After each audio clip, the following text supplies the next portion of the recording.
Hello and welcome to my video on what a sewer repair can teach you about sales. My name's Neil Podder with Improving Your Small Business.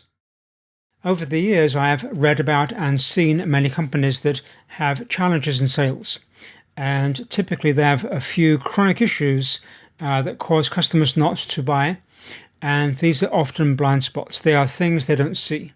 And so in this video, I want to go through a question and some typical answers, and actually have you answer the question too, to see if there are any blind spots in the way you sell.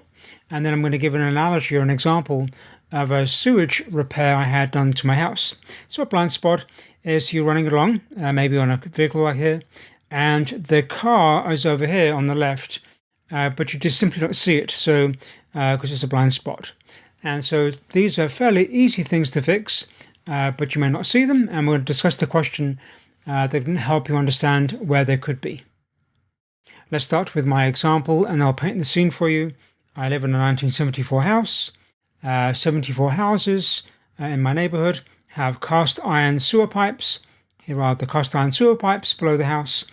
Cast iron has a lifespan of 50 years plus a bit, and after 50 years they kind of rot out.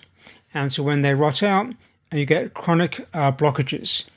Things get caught, things kind of leak, all kinds of problems because of the sewer pipe scheme. And so my analogy or my example here is to go through the question, the criteria that comes out of the question, and then kind of show you how that works with sales. Now, in my example, I interviewed 5 vendors to fix my sewage issue, and only one company satisfied all the criteria. I'll explain that in a couple of seconds. So let me give you a background of the question and the criteria. Since the 1990s, I have worked with frustrated change agents. I offer many services, but one of them is to work with a company that has many people, and maybe one of them is chartered in the company to improve the way the others are going to work. What would be called a change agent. They are basically there to help instill change in the way the company operates. It could be better planning, better estimation, better bidding, better testing, better whatever. And so this person here is chartered to learn new things and then instruct the other people in the company to adopt that new thing. And so the frustration comes out of that when the change agent, this person, is trying to advocate change in the company, they get ignored. They become frustrated.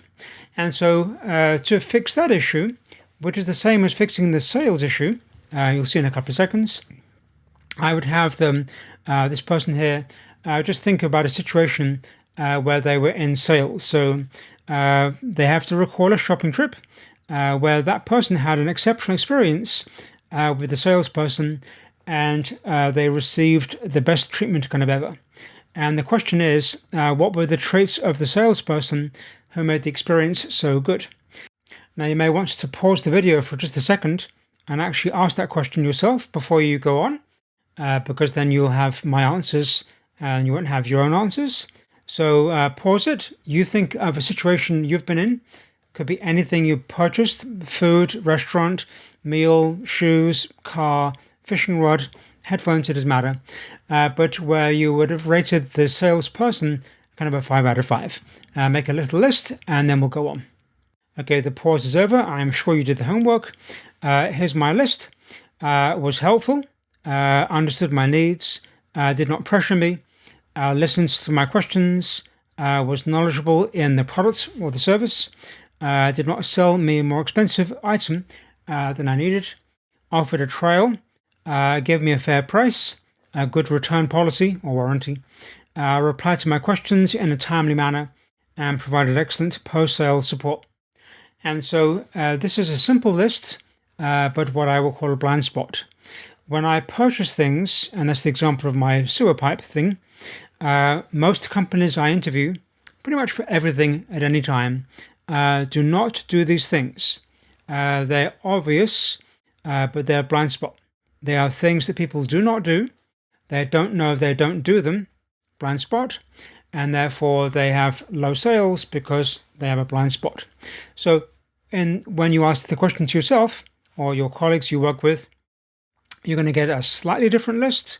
But if you ask enough times, spend a few minutes at it, you'll end up with a very similar overlap between what is in your list and this kind of one here. I've been asking this question since 1990, roughly, around the globe: Singapore, India, China, the US, Canada, the UK, and it's always the same list all the time. There's a few variations here and there, I'm sure you do on your list, but it's the same list all the time. And so what that tells me is that when people have a sales issue and they're missing these things, they're blind spots, it also tells me the fix for this is not complicated, because everybody I have spoken to has the same criteria for a good sale. Let's look at the sewer repair person and how his company matched my list. Again, you can have your own list in the left-hand column. And so was helpful. Yes, we made a request to 5 companies to get a quote on this sewage issue.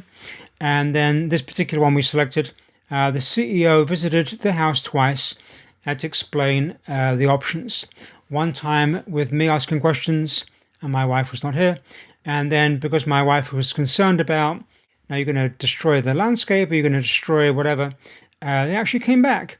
And then we went through another joint session where her questions were answered too. That was helpful, okay? I understood my needs and priorities. And so our biggest concern, we're assuming they can fix sewage. I mean, that's kind of what they do.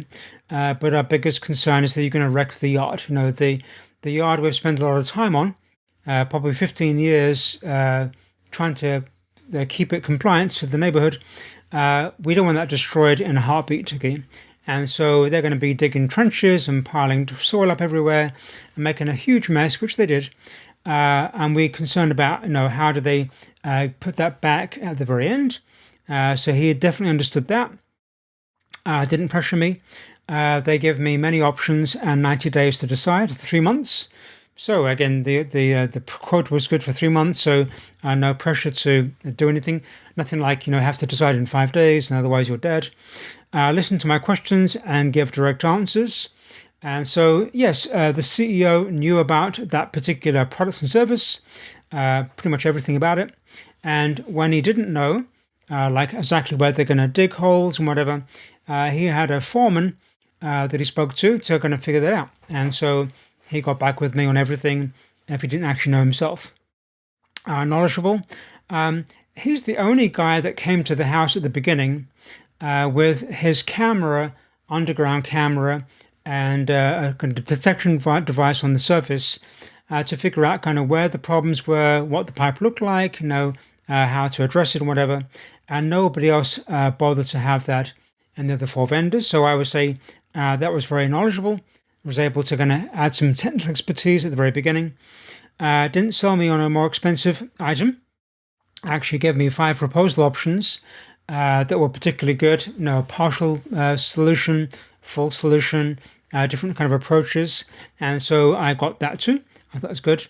Obviously a trial was not possible, but he did offer me to talk to other people and see other neighbors that had the same kind of issue worked on. We had seen some other neighbors use other vendors, and their yards looked like a minefield at the end, like a rock field. And so we had seen some other people that he did not work with, and we were trying to avoid that situation. Gave me a fair price, so I got 5 quotes, and his was kind of towards the lower end. It wasn't the lowest, but it was towards the lower end, so I didn't feel like I was being scammed out of money. Replied to my questions in a timely manner. He actually had a couple of guys do it, one at corporate headquarters somewhere, got back to emails. The foreman, the digging person, gave me his business card and cell number, and the CEO gave me his business card and cell number. And so when I had a question, I got an immediate response, which is really good. And then at the end, they actually did exactly what they said they're going to do. They finished the thing in 2 weeks, actually minus a day, and they said 2 weeks. And there was a couple of issues here and there where they buried sprinkler pipes underground and we couldn't find them. And they came back and found them and repaired them. So all in all, I would say 5 out of 5. Okay. And so to them, these practices were common, but they are not common to most people and most companies. And you probably have experience too, where you've purchased something, product or service and they disappointed you, or you decided not to go with them because one of these things never got done. But the company you didn't use didn't know that there's a blind spot. So as simple as they are, they're typically very inconsistently done and typically blind spots in companies. And that's the whole thing, is to for you to figure out your blind spots in your company. So my challenge to you is to look at your company and any sales challenges you have. Ask the question. If you're by yourself as a company, then by yourself, maybe with a spouse, boyfriend, girlfriend, dog, cat, neighbor, and then get a good list of what the good criteria would be for sales. When you purchase something, what's the criteria where you would rate the salesperson 5 out of 5, and then compare your company to that list, and then look at kind of how you perform. Now, where do you need to improve? And check that what you think is being done is being done. And so if you have a larger staff, do people actually respond to emails when they get a request in your company? Do they respond to phone calls? Does your website work? Do you get back with people? Do you offer them options? Do you pressure them into the highest option under a time duration? And so compare how you operate honestly to the criteria that you came up with, which would be very similar to mine, and see if there's any blind spots you need to kind of fix. So thank you for watching the video. Please post any comments and questions down below. If you like things like this, I have a class up here, actually on this link here, and you're welcome to go look at it. It covers a 6-page checklist. You can get the checklist in the class too, that covers many aspects of a small business, from sales and proposals, estimates and tracking and customers and whatever. You may enjoy that one there. And there's a bunch of free articles on the main page, and some of those have equivalent YouTube videos on the channel too. Thank you. Bye-bye.